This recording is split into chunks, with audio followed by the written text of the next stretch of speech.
had an That was inkling, actually- and I was wrong. That was actually yours. revelatory. That was really good. That was, yeah. That was pretty fast too, Miles. I have an inkling. Yeah. That's a baby squid. Where? An inkling. An inkling. Oh, that's so cute. You got you pretty good. Oh my god. An inkling. That's adorable. Oh my god, it's so cute.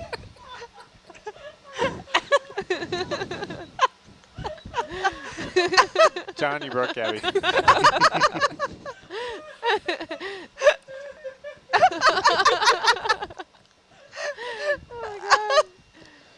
Okay, Lock it down. Okay, science. Science question, go. No, I haven't got Just jokes. one. No, pretty much Nautilus Live is 100% jokes right now. Well, we had an agreement with Sam that we were going to do science, then science joke, then the science behind the joke. Oh, I see. I've got a. I'm just looking at things. There's one here that's really quite good. It's general science rather You're than getting ocean far science. ahead. Yeah, Oh. look at that, how stretched out that tether is.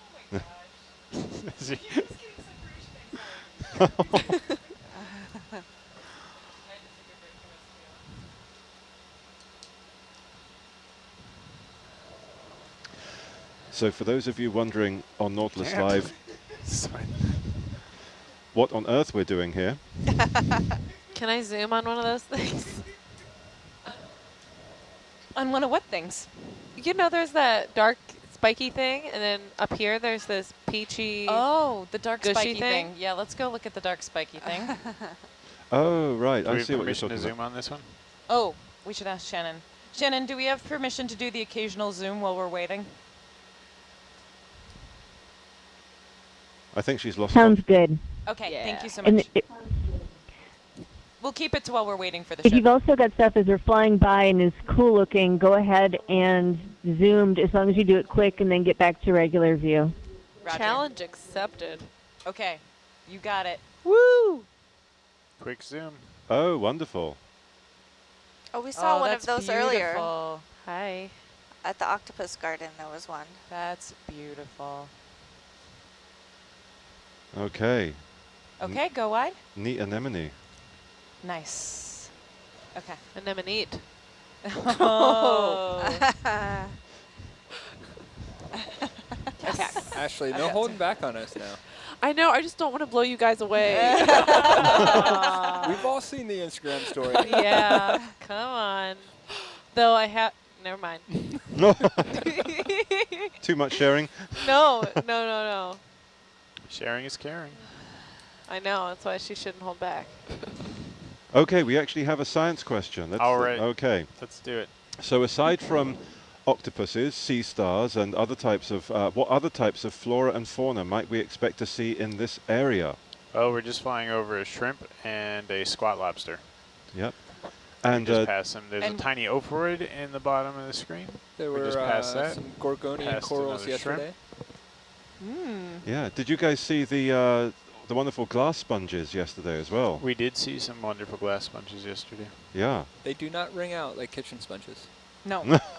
They shatter Like glass. like glass. Yep. You want science? They're made of silica, That's right. Oh, which is glassy stuff. yes. Silica is glass. So, Thanks for clearing that up for Yeah, me. ladies and gentlemen, our video engineer. I just wanted to connect all the Well, I was going to dots. say the video looks great, so It does. The Stick video with- does look great. Thanks. It's just so stay in your lane. we were told we have rails. I hear the end of that sentence, Greg. I didn't even say it. Anyway, there's a Galathea just going off screen to the right. Oh, he's coming into Ooh. screen. Hi. What is that? Galatheid or squat lobster? Oh, They're usually not that weight. Or at least the ones I've It seen. depends are on not the that weight. location. Bye. I love the way he spreads out So like that. cute. That's real cute. Yeah. Ooh, Ooh, nice yeah, sea that's star up really ahead. nice looking. Rock. Rock. There's a good rock right there. I almost found it. You're a star. You can zoom on that. It's similar but different color. It is, yeah. Okay, go wide. It looks pinkish. I don't know, it's like really like flamingo pink. Yeah, that was cool. Okay, this is quite a neat joke. That I like this one because it unites a number of fields of science. So, a chemist, a biologist, and a physicist were standing on the beach. The physicist decided they wanted to study the waveforms of the ocean, and so they walked into it and were never seen again. The biologist wanted to study the flora and fauna of the ocean, so they too walked into it and were never seen again. The chemist stood on the shore for a time and then wrote down, "Biologists and physicists are soluble in water." I like that joke a lot. Is that change in bearing? What was it? Yeah.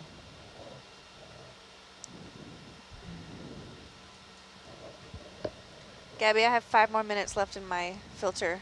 Okay.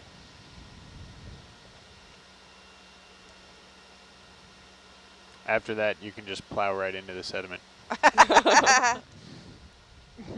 Thanks, Greg. Yep. You still shouldn't, but you could.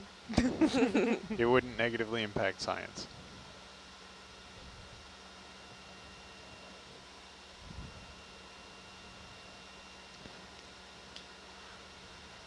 So here's a neat question, perhaps a little bit more for the ROV pilots, but anyone can chip in. So the question is basically, if you had complete freedom as to where the Nautilus sailed and to what we explored, where would be one of your targets you'd like to take Herc and take a look at? Well, gee. I don't know. I don't know enough about the ocean to decide where to go. I let the experts bring us to these wonderful places, and then I drive around there. Yeah, that's too much freedom. Yeah, anywhere is a lot. I definitely would go to the Antarctic. I've seen very little. I don't think we have the right the heating seafloor. capabilities on this ship for the Antarctic. Definitely not in this van. Not with that attitude. Think about how cold the rack room would be. You wouldn't even need to air conditioning it. Yeah, just icicles. But think how cool the seafloor would be. Yep. It would also be very cold. Uh-huh. Actually, the same temperature. Yeah, pretty much. It would be an identical temperature. I'm catching up. Okay. Is that Cuskeel? muscule? Cuskeel? Cuskeel. Which we learned are not actually eels. They're actually a bony fish. But eels are also a bony fish. Yeah, which kind of Which- confused me, but It's like squares being rectangles. See, They I wasn't off on that one. about squares Technically. and rectangles? No, about the eels Ah, being fish. yeah.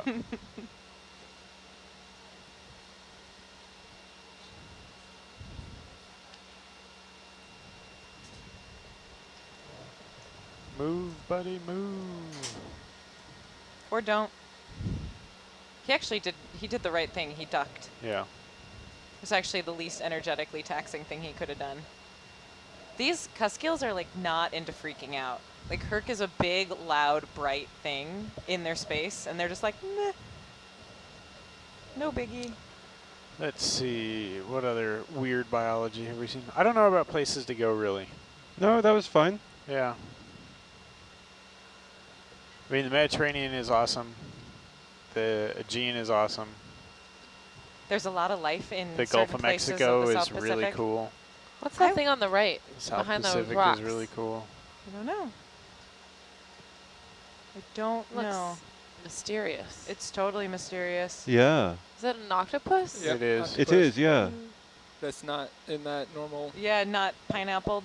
Weird. Yeah. Not brooding. It might be expired. No, it was upright and like doing its octopus thing. It Okay. did not make the zoom right, though. Well, it was out of the way. It was absolutely worthy of a zoom, but it was off my trajectory. I am focused and disciplined. I don't know if they're laughing about you stating that you're focused and disciplined or just the fact that it was off your trajectory. Maybe a little bit of both. She zoomed left. I didn't zoom left. The choice was made to zoom left. The what now? I don't zoom left.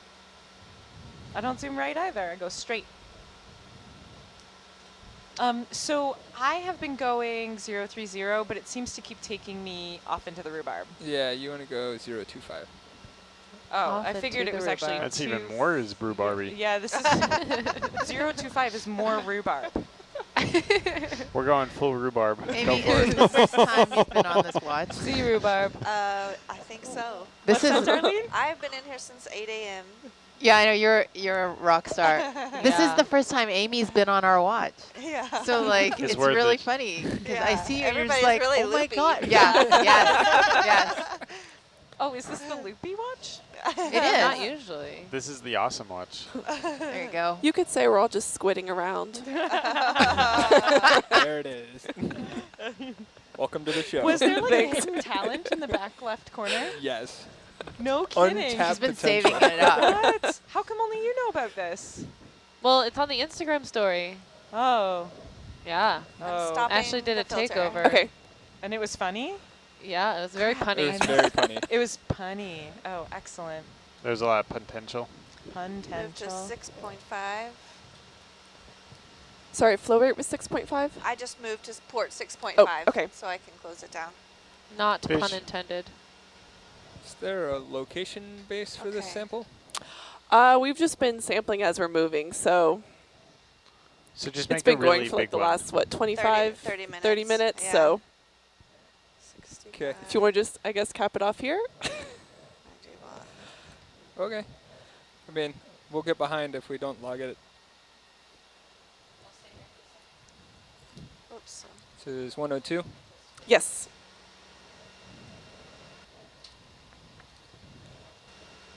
And Amy, whenever you get a flow rate and final volume, if Yes. you can let me know. Thanks. I'm trying it. Yes.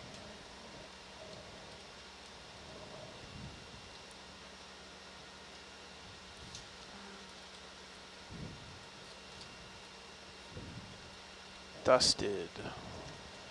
So, if possible, I was just going to ask Shannon if she's still there at the Inner Space Center. These sharp angular blocks that we're seeing in front of us, is your impression that these are just pillow basalts again, but just ones that have been broken up and ground down? Alice, it's come off of the cliffs that are on our right side as we're progressing up there. So the cliffs are to our east. We've got a lot of faults running through this area thanks to the mid-ocean ridge system. The entire area is being sort of pulled apart. And as that happens, we get a lot of breaking rock and falling down the steep scarps that are formed. So we end up with nice talus piles like this close to the bases of those steep cliffs. Oh, hi. That was great, thank you. That was a question we had on Nautilus Live. So I have 0.43 Tell liters us, per Raoul. minute Okay. and 12.87 liters. What a beauty. Okay, thanks. It's a big rat tail. It has something on it. Yeah, parasite.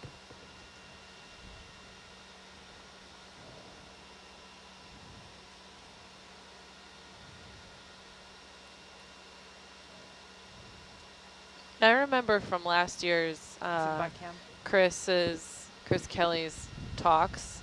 Yeah. Some of the smaller rat tails that are like about a foot long and quick are Amy, often can I turn off the Kumbas. super? Yes, and the Prevco if it's still on. Super and Prevco.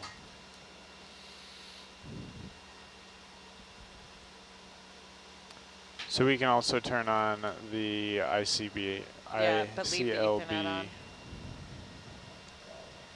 because we have Norby. Norby. Providing us with our electrical contact to seawater. Amy, thanks for hanging with us. You're welcome. Have a great evening. Thank you. Good night, Amy. Good night. Get some Night, sleep. Amy. Okay, try. So Sarah, what cruise were you on last year then? That was Papahana Mokuakea. Okay. But Chris Kelly would give awesome talks about stuff we saw, trying to educate us about sponges and corals and fish Talking about- identification. Herc sonar upside down? Yeah, It's quite complicated. No, but that's... It could be. We had to change it yesterday too. It might have gotten automatically saved into the configuration somehow. Who hit save? I don't. It could be anyone. No, but that's pretty cool, Sarah. I mean, I don't know how much of those Yeah. things, like how they apply across the ocean. Obviously, Miles. we're off of the Northern California, Oregon coast now, and that was down off of, you know, the Hawaiian Atoll in the mid-Pacific. But No, it's just neat to I be on a think the cruise. There's a lot of families, at least, similarities yeah, I think the between- families at least would have similarities. Like we can identify glass sponges, and some species are very widely distributed. I just have no idea which ones. Okay. Still, it's neat to be on a cruise and have, you know, experts sharing their knowledge, Yes. you know, with the lectures, yeah. Yeah, that was really fun. I took notes, and he had pictures with what he was saying. So looking back at my notes now is a little less clear than I imagined. Do you have a sense of how I'm doing relative to Argus here? Like, I feel like I'm getting off into the rhubarb, but I'm also following the exact heading that I think Argus is probably swinging out and has yet to sort of make that turn. Oh, gotcha. Okay. Well, I'll track with Argus a little bit. I'll just have to come back around.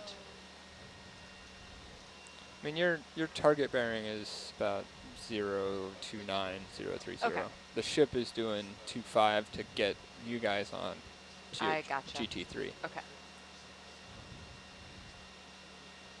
I'll just stick with Argus because I'm I mean, you can't maneuverable go enough that you can't go too far away I from me. know exactly. There's no sense in me like trying to fight Argus Yeah, here. 30's probably fine for you. Yeah. For those of you following on Nautilus Live, if you check the quad view right now, there's a lovely view off the stern of the ship that shows Thanks, a Wayne. wonderful rainbow across the sky. What? There we go.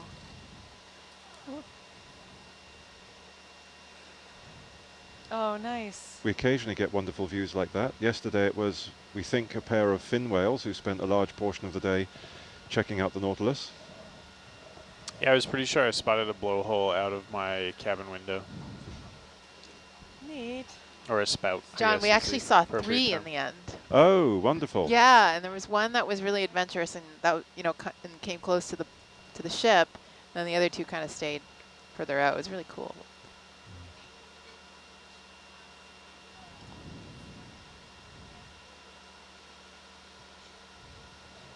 Oh, here's a great question, because I know we've got some various people with backgrounds in marine biology in the room. So to a question from Nautilus Live, what's the best advice you could give to somebody wanting to start in marine biology? And I'm guessing that's perhaps at the college level. Yeah, I think your level is important to know. I think a large part of it, though, is finding and applying for internships. Uh-huh. And be relentless. You know. Yeah. Totally agree. A lot of people can say no the first time, but you keep it hounding them, and they'll say yes. And That is probably the best advice. Yeah, Absolutely. and apply for things that you think, you know, like apply for things that you think you qualify for, and apply for things that you don't think you qualify for. Because if you might get something and get a wonderful opportunity out of it. Also, during like the school year, it helps to volunteer, not volunteer necessarily, but help in a lab. Like just do the lab work for different research projects, because that is a great way to get involved in studies and research and really get into the field. Mm-hmm. If you qualify Sooner. for work study, there are a ton of positions available. Yeah, at most colleges, yeah. Another good thing to do is to go look for summer grants and then do what Miles said and kind of relentlessly chase down someone you want to work with. And if you bring your own money to the table, it actually enables that relationship to happen a lot quicker, which is always great. Yeah, it wasn't biology, but I applied for a REU, Research Experience for Undergraduates, at the Machine Intelligence Laboratory at UF, University of Florida, and did not expect to get it, and ended up being one of the like 12 people they selected nationwide, and got that, and we designed our own autonomous vehicle for that summer with a grant.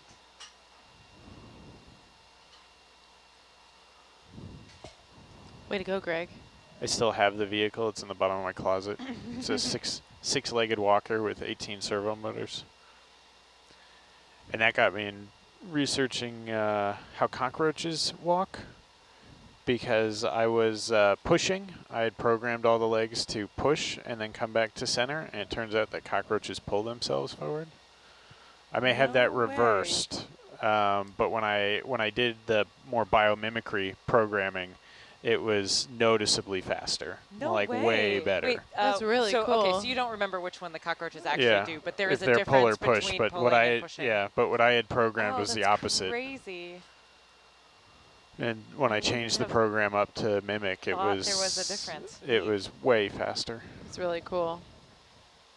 Wish cockroaches did the opposite, though. Can you come down a little? Yeah.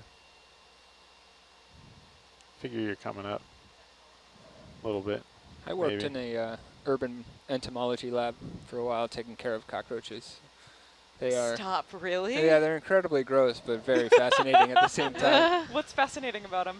They're, I mean, probably people are familiar with sort of like the big red American cockroaches, palmetto bugs in the south, Right. and the small, like tan guys that are German cockroaches. These are typically the kind that infest your house. Have you seen the in the Madagascar hissing ones? Oh, lots of them. They are actually some of the cleaner ones. But there's Why like do you bright mean- green ones that can fly. There's a There's variety of them. bright green ones that can fly? Yeah, it's terrifying. I used to work at a nature museum in Chicago where we take out hissing cockroaches for birthday parties. Stop, Nice. really? Yeah, snake, Oh, salamander, My hissing parents cockroach. let me down at my birthday parties. I did not have a single Madagascar hissing cockroach. I never had a Madagascar hissing cockroach, but I did have a Florida panther come and visit at the house. Stop it. A hockey player? No, no, like Florida panther. I mean, like a wild one just walking through your yard? No, there was it was It was a pet one. yeah, it was my it was God. part of like an educational outreach thing. Oh, It was that's for like my really 5th neat. birthday, Wow. Oh, wow. and our dog was none too pleased. The day I had my accident in woodshop, my father was given a seminar on insect phototaxis, hiding from light, Right. which cool. cockroaches do really well. Yeah. So he came and got me and took me to the hospital. And a few hours in, x-rays, everything, he realizes that he has had a couple of hissing cockroaches in his breast pocket The entire to time. demonstrate this point, but he was always out in like these bright lights, and so they just stayed put. That's amazing. Yeah, Wow. that's true. That was another fun one. I did a wheeled robot that just, the only thing it did was try to find an edge and run along it until it found darkness. And then if you shined a flashlight on it, it would just like tear off again, trying to find something. Only darkness? Only darkness. Only darkness. Sounds like my puppy. Your puppy? Shadows. My puppy chases shadows in the evening Oh, and wow. then chases the reflection off my watch when I get home. Oh, Yeah. that's Invest in a laser extremely pointer, adorable. trust me. I accidentally did. I was just like trying to get measurements in our house, and then I was like, "What is he doing?" And he was chasing that laser pointer. And you know, a good person would have put the laser pointer away, but I was like, "Wait, this is really funny." Yeah. So I think you might have got like a little bit of a headache after that, running into. Oh, running into the wall. Yeah. Oh, God. That was a really evil laugh. I know. I'm gonna go off mute. Darlene, we're learning so much about you. I know. Oops. What species puppy? What species? He is he's a Dancer. labradoodle. He's like what do you call it, allergy free Yeah, dog? the or whatever. hypoallergenic. That's it, that thing. Yeah. We had to get that kind of doggy. If you have a large enough backyard, get bubbles. Bubbles. Bubbles. Yeah. Okay. Yeah, if they like chasing lasers, they often like to chase bubbles. That seems like a nicer thing to do. Children also like to chase them. Yeah. Yeah. I got 2 of those Puppies too. and children get along for a reason. What species? Homo sapien sapien. Cute and cute. Sapien. Sapien. Sapien puppies? Yes. I don't mean to go off the rails here, but I'm curious, what are we doing right now during this dive? Geotransect. Okay. We're trying really hard to keep Gabby from etching another trench with her lasers. Got it. We've been successful so far because the lasers don't etch trenches. Thank you. Noted for the record. Oh, I said something correct earlier, and I thought of you, Sam. Oh, thank you. Yeah, but only one thing. I don't want to crush like creativity though, so please continue. Well, I said something like just wrong on purpose, and then felt guilty, and Okay. Fair yeah, enough. Yep. Immediately corrected. Very good. And corrected myself. Yep. I feel like that's okay. That's not crushing creativity.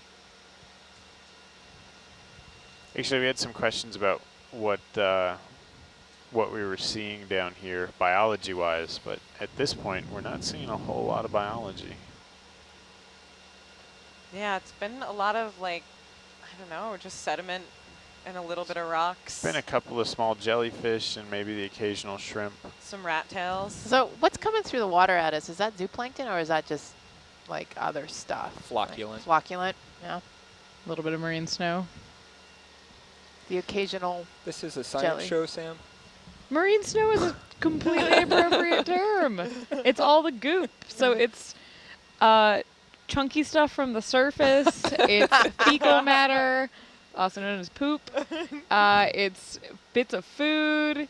It's flocculence from from minerals on the seafloor. It's all the good stuff. And it actually feeds a lot of the deep sea ecosystems. It's kind of remarkable that something that, you know, to us just looks like particles actually supports an entire ecosystem.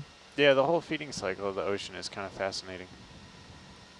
Because it works its way back up to some of the larger fish or even the smaller fish like the myctophids, and then you get back up to the tuna and the dolphins, and then it starts all over again. The circle of life. Oh, I thought I was on mute for that. We're glad you weren't. Hey, Greg, are myctophids lanternfish? Are they the same thing or Yes. are I they think different? that they are a species of lanternfish, yes. Okay, Well, cool. Yeah, I think lanternfish are the Subspecies. They're all common name. myctophids? Yeah. Yeah. That's the trouble with common names, is that it can include a whole bunch of different species. Jellyfish. Yep.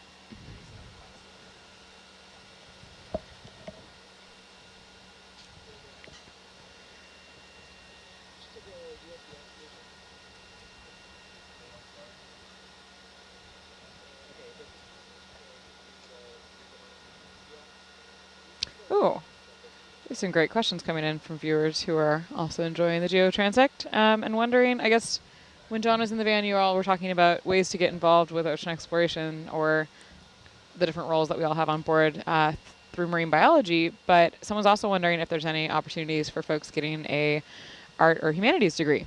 And there certainly are. And we can go around the room with examples of that, but on the Nautilus Live webpage, if you click the That team, white thing down there. It's a swimming holothurian. Oh, really? But I've never Yep. seen one swim before. Oh, shoot. Were we got talking about this yesterday? Sidetracked. there was one yesterday that they saw, yeah. Or is this the Yeah, chicken we've thing? seen a, yeah. Yep. What? It's a sea cucumber. Look at it. That's It's not the purple chicken thing. though. pelagic, no. But they're definitely weird looking. Whoa. Like a little horse running. Oh my god. That is really neat. Oh, there it goes. Josh is going to be so happy. I so doubted him when he was like, yeah, they fly. And I was like, I don't believe you. You have your joke face on. But then everybody retaliated, and I was like, fine, I believe him. So to be fair, there's a specific type of sea cucumber. not all of Those them not fly. yeah, the ones that live on the ground and are benthic do not fly. These are pelagic cucumbers that are really strange. Pelagic I've got a question coming in. So Yeah. cool, though. I got a question coming in from the ISC. Oh, that's cute. So Shannon's letting me know that their position tracking is showing us about 100 meters downslope from the guidance line, and she wants us to confirm that the offset is just the bad placement. And she's guessing it's an artifact from the cliffs on our east. But otherwise, from your standpoint, Miles, you're seeing us on track. Is that correct? Yeah, I didn't quite follow that. Yeah, I'm trying to read through and see. Shannon, can you give us a bit more clarity on? Oh, if they're doing position tracking on the ship, then if they're getting ship GPS, then that's not where we're actually okay. flying. Is that what you're tracking? Shannon, are you tracking the ship? No, I'm actually looking at position tracking of Herc and Argus and the ship, but we have USBL, not what you guys see, which I think is DVL. DVL? So that means that ours is much worse. We've frequently been having it off by plus minus 20 meters, but we were off by a lot more than normal, and I just wanted to make sure it was not real. Huh. Okay. It looks good. Is based on the At this particular moment, you look like you're on Targets. the line, though. based on the targets in HIPAC, we're Yeah, I mean, On the we're line. pretty much moving a straight a line between Golf Tango 2 and Golf Tango 3. That's great. It was just a long period of time in which all the positions were showing up a full 100 meters to the side, which I figured I should double check on. Yeah, I see. We had a few errant pings. Probably our bow thruster was raging for a second, and that was a full 100 meters west-northwest of our track line.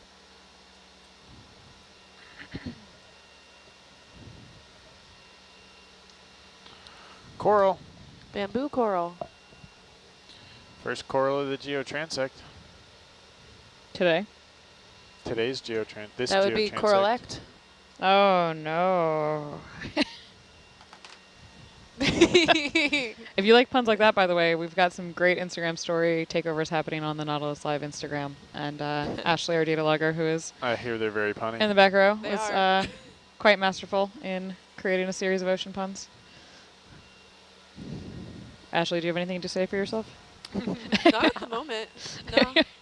No inspiration. No, so. no. Okay, well, let us know if you see anything. All right. I think you Keep meant posted. inspiration. Oh, no. I was thinking that, yeah. I had an inkling that Sarah was going to say that. Is that a baby squid? It is a baby squid. I did see that in the Where? comments. Wait, an inkling? Yes. That was one of my finer moments. That was brilliant. Well, you know what a group of squid is called, right? Huh. A squid squad. Oh, cute. Smack a jellyfish. For the record, squid squad is not actually a formal term, but But we're smack trying. is. Smack is. What is it? There's something is a linen closet. I forget what that one is. Last year we were going through like the lists of all the like terms Tower of of all the Tower terms of Giraffes, and There's a type of seaweed called a Turkish towel. I'd believe that. A teacup of chickadees, I believe. Oh, cute. Yeah. Ocean chickadees? No. Sea chickadees? I wish. Oh, those are actually distant cousins of the sea crow. Yes, Yeah. indeed. Yeah. Yeah. None of these things exist. So a viewer did write in about that question about arts and humanities, and there are certainly ways for you to apply a degree like that to this kind of work. Clearly, you can use it to develop clever puns. Science illustrators are definitely a thing. Absolutely. And they're in demand, and I have some friends who do that, and it's actually, one of them is a former Nautilus person. Yeah. There we go. Yeah, Matt science Gantner illustration. is doing some beautiful science illustration. Yep. She went to a program specifically for Yeah, that. out in California. Yep. Yeah, they've got them Is at it several at different universities now. Monterey somewhere? And Yep. what was the question exactly, Samantha? The question was when we were going over all different ways to get involved in ocean exploration through marine biology, if there were opportunities for folks with an arts or humanities degree, and there certainly are. On the Nautilus website, there's the team page, and you can actually get to know some of the roles that are on board and see the different kind of career pathways that folks typically have. And one of the most direct opportunities is through our Science Communication Fellowship program for both informal and formal educators. So, Well, Right, and video, most video, I and think. and video, right, falls under right. that. So folks who choose the science communication path, we have early career people coming out as educators for museums or science centers, camp counselors, things like that across the world, and then video engineering. I'd love to throw it over to Sarah to talk about her experience. Oh, hey. Hi. Well, I did like both sides. I got a wildlife ecology bachelor's and then did a master's in wildlife filmmaking. So that's a Master of Arts. And so, yeah, I did both sides, and definitely there's a lot of room for the arts and humanities in the film world. It's not necessarily all engineering and technical camera operation. There's a lot of, even for documentaries and things, script writing and story development and all sorts of things. So it's a very multidisciplined discipline. It's really cool. Well, I was just reading, actually, in one of my science magazines, there's always like a kind of front op-ed, and there was one in a recent issue, one op-ed written about this uptick in science-driven movies, as well as like, like Netflix or Amazon productions and so forth, and that there's kind of an interest now, a consumer interest in having science and exploration be part of the development of these different screenplays and Right, I met somebody once who was they tried to take the idea of the movie or the engineering of the movie and tie it as best as they could to, to science and engineering. And so they basically just like read through and we're learning for every movie, we're learning basically a new area and then trying to make the movie as realistic as possible, or at least have a strong foundation that it jumped from. That's cool. And, Samantha, I was going to say, too, like, another application for an arts and humanities degree. Are they still busy with Norby? Is, if you think about Zara. So one of our researchers on this cruise, Zara Mirmalik, she's an ethnographer at Harvard. And this is her third cruise with OET, but she's also done a number of ocean expeditions on other ships before. In fact, I think she's been on just about every kind of, popular research vessel that we frequently talk about, and international expeditions as well. And so what she does is she studies kind of the interplay between people and decision making, and tries to understand how a system works, how a work environment functions, and then how you might design to enable more efficiencies for science and exploration within that work environment. And she, again, has a social sciences degree. I'm sorry? And she's also studied United Airlines. She studied Mars exploration expeditions, like the Mars exploration rover team. So she's done a lot of cool work, and it's all from a social sciences perspective. So the answer is yes, lots of ways to get involved across disciplines, and that's one of the strengths, I think, of... Did we talk about science writing? So we didn't even talk about science writing. Absolutely. We've had science writers out. We've had artists Artists at Sea come on board Nautilus, and those are definitely programs that are available on other ships as well. So, on the writing side, there's website content writing, there's social media writing, there's press relations, which are all things that I do in my role, in addition to being on the ship. And I think a lot of the reason why I wanted to get into film, like documentaries, is because of the need for the bridge for science translation and making it more accessible for people. Yeah, communicating it all to the rest of the world. And this is just my strength. I'm not like passionate about writing, but that's definitely an avenue people could take if that's their strength.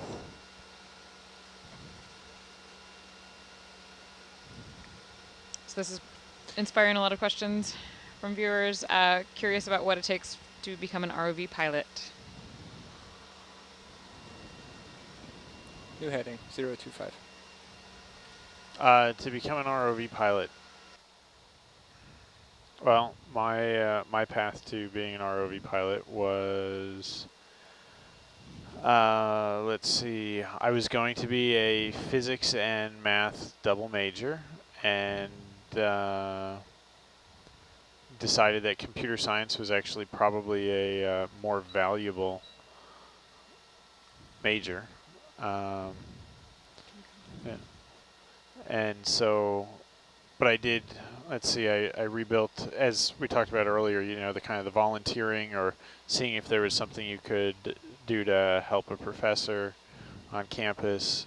I ended up rebuilding a hydrogen splitting laboratory and also translating code that simulates basically impacts between different molecules. And then I did the work at the Machine Intelligence Laboratory at UF. But I ended up graduating with just a degree in computer science and then minors in physics, math, and leadership. And from there, I applied for a MATE internship, Marine Advanced Technology and Education. And I got that and was put on the Seward Johnson for Harbor Branch and a trip with them. And then the first day that I showed up, they said there was, you know, that was a Saturday. I was just kind of moving in. I was living on the ship. And I asked what time I was supposed to be at the office or what time to show up in the morning. And they said to show up whenever you want. So I asked them what time they showed up. They said they showed up at 7. So I made sure I was sitting on the doorstep at 6:55. And I turned that into a full-time job. And then through that, worked my way just kind of by meeting people and working my hardest, no matter whether it was being told to break down boxes or do something that was actually, you know, kind of what I expected to be doing for the job description. I got here by getting an undergrad degree in geography. I wanted to make maps of the seafloor, so I got a geography degree. Turns out you can make maps of the seafloor best if you use robots. And I went to grad school to make maps with robots and really liked the robots. And so I started asking around to try and work more on ROVs specifically, and went from being a scientist who made maps to an operations person. Just seemed like the thing I'd like to do, and it sure was. It's super fun. And in a sense, it's kind of like cold calling. You know? Oh, I have made so many cold calls and cold emails asking people if they had work. People like to talk about what they do, and so if you want to learn about what they do, sometimes the best thing you can do is to reach out to them and say, like, hey, I'm interested and I'd love to learn. And you never know where that conversation's going to lead. The reason I have this job is for sure the cold emails and the cold calls and the reaching out, and because my background wasn't specifically in this. And it just took a lot of tries and a lot of rejections and being relentless, like Miles said. Oh, I also started out in geography. And then got my master's in remote sensing, geospatial intelligence, and found my way into a deep sea biology lab. I really, I kind of knew that this world existed, but not really. And then working 6 years for a deep sea biology professor, sort of as his GIS manager and lab manager, sort of opened my eyes to what was possible and has sort of changed the course of what I wanted to do.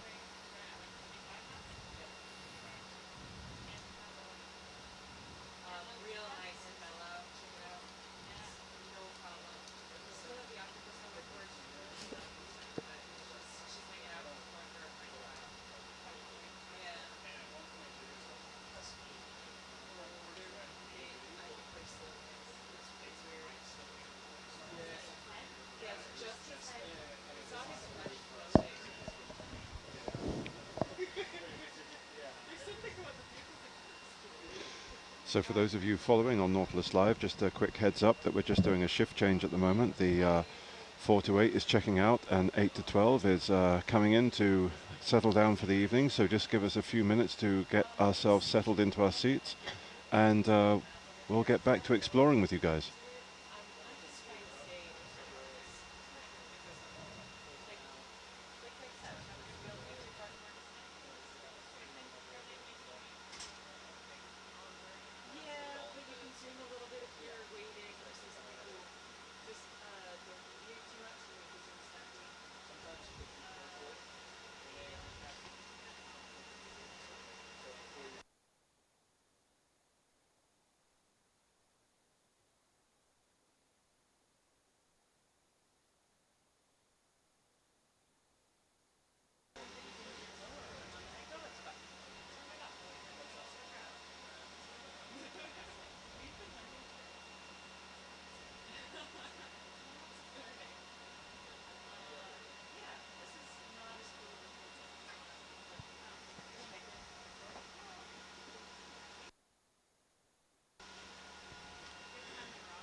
We've got about 3 Cuskills there.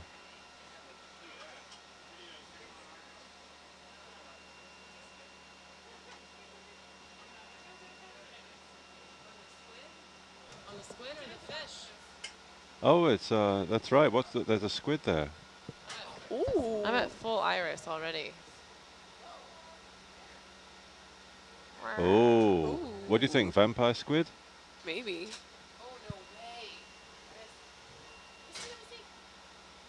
So cool. Oh, it is. Hey, you guys want to come a little wide on Argus, please? I'm going to start moving. Sorry to dampen the fun. Fun dampener. Full wide, please. I have the ship holding at GT4. Wow, hi. Roger. Bye, guys. See ya. Good night.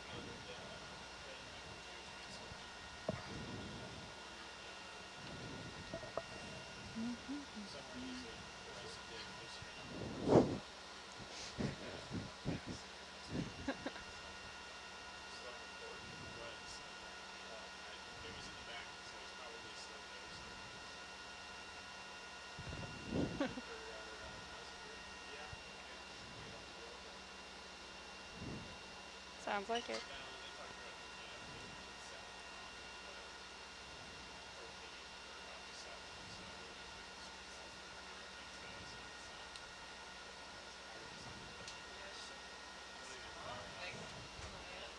Yeah.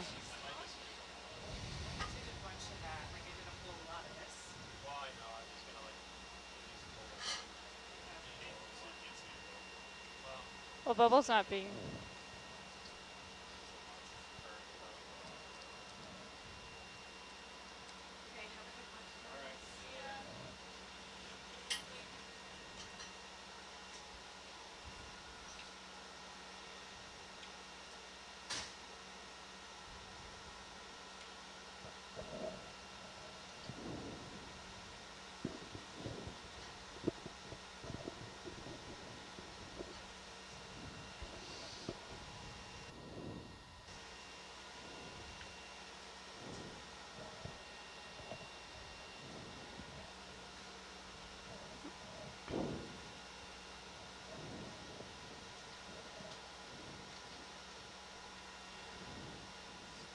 How's everyone doing?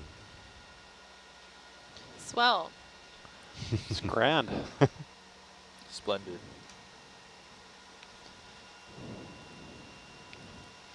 Well, good evening, Nautilus Live from the 8 to 12 shift. We're just getting comfy in our seats now and making sure... Actually, that was pretty seamless, guys. Did Hercules even stop moving? Probably not. 2 minutes. No. 30 seconds.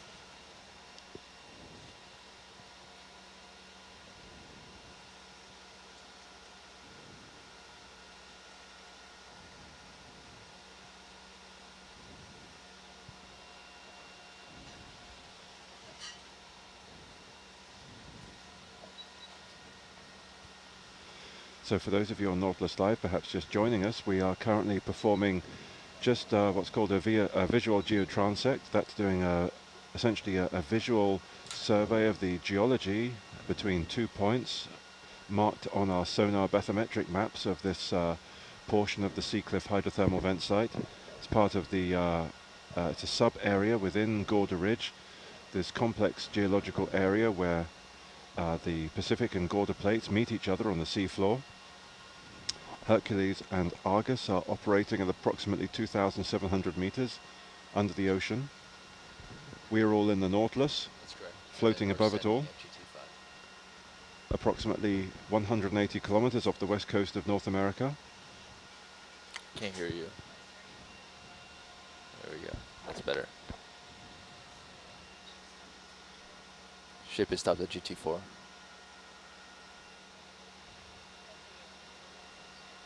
Continue on to GT5.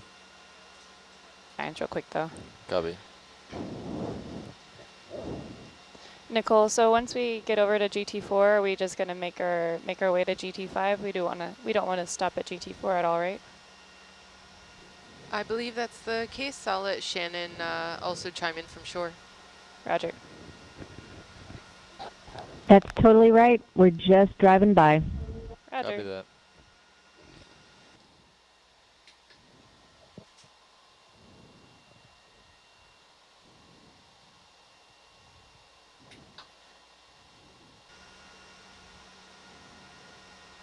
We could probably call the move in whenever. Copy that.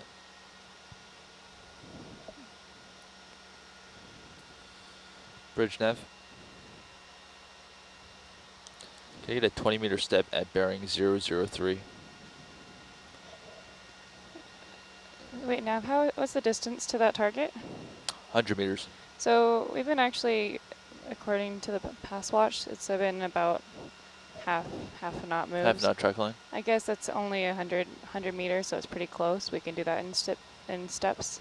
Copy. But what's the waypoint after that one? Is it going to be a bit far? Waypoint, we are ascending at GT5. We're ascending at GT5. Roger, okay. So I guess we can just keep the ship steps moving consecutively then. Yeah, Jess, I don't know if you noticed, but the GT4 to 5 goes up that really super steep wall. So there's going to be quite a climb for you at the beginning. Roger. I'm seeing it go... I'm not seeing a wall. Yeah, I'm seeing it go downhill. No, it's going uphill. It's getting shallower. GT4 to 5. Alex, if you zoom out one more. Yeah, go out till you see 5. Oh. But then I think we called the rocket ship movement. I see. Are we going over the ridge? Is it this? Ah, of course. Foiled once again by the different dive plan. That's sorry guys. Okay. Just kidding. Yeah, it looks like we're going down. We're just going along. Yeah. Okay. It's okay. I'm here now.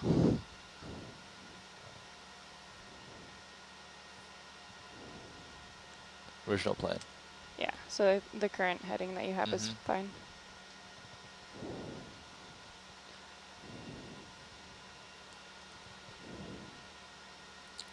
.030 is what you called in, correct? Correct. Roger. Herc target bearing at 012. Roger. Bridge nav. Get one more step, please.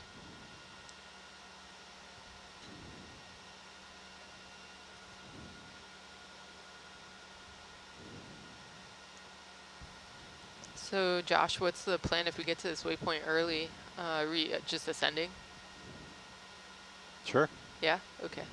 Yeah, if that's what you want to do. I think we only really have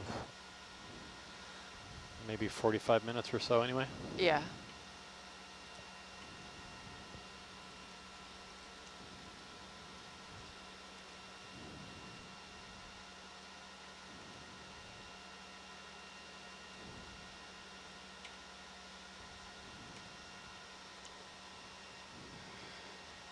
So for those of you on Nautilus Live just listening into that conversation, so what we plan to do with the rest of our dive this evening is just complete this visual transect across the sea floor to our target location.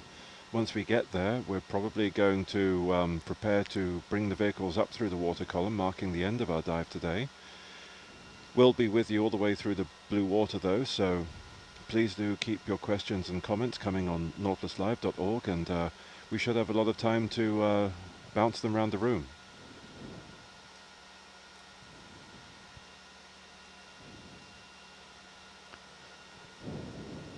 I'm going to hold off here until you start to swing a bit. Cover that.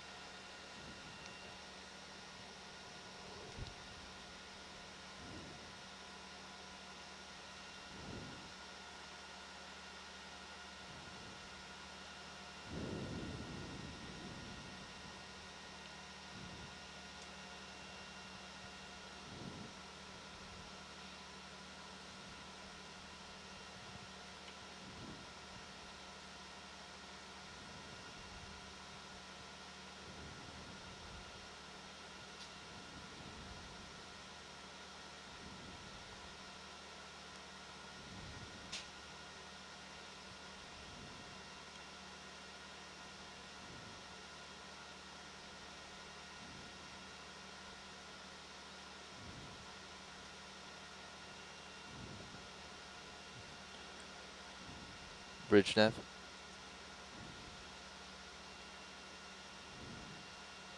Another step, please.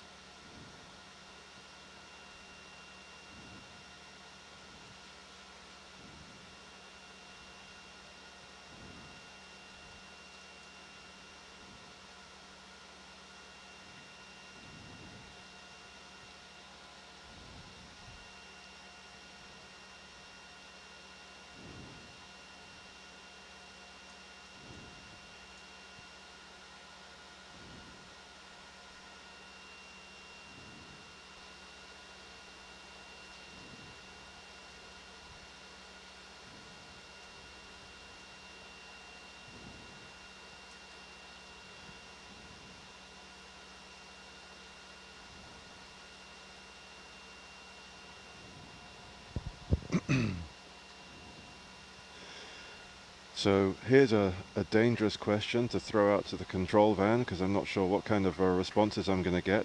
Who has been working on the Nautilus the longest? Gosh. We've got... Sorry, I just had something in my throat. Probably Mark. Yeah. Definitely not me. Nicole's been I here thought a he lot meant longer in than I this have. room. Oh, still not true. What's that? Nothing. I thought he was asking about in this room. Oh, no, Nicole's been here for sure quite a bit longer than me. Easy there, folks. We're steady on. Easy comms, front row. You just missed the best of it. The Mediterranean was where it was at. It sounds We really never cool. had weather days there, and if we did, it was by an active volcano, which kept us entertained when we couldn't dive. What was the seafloor like there? We had a bunch of vents. One of them was called Champagne Vent. There were a lot of, lots of vents and lots of shipwrecks. Ooh. That'd be neat, yeah. That's pretty neat. Ancient ones, not modern. Yes. Even neater. Have you seen some of the marine archaeology posters around the Nautilus, Sarah? Yeah. All of those clay vessels on the seafloor that spilled out of the decayed wooden ship. Yeah, so cool. That was all the early days of Nautilus.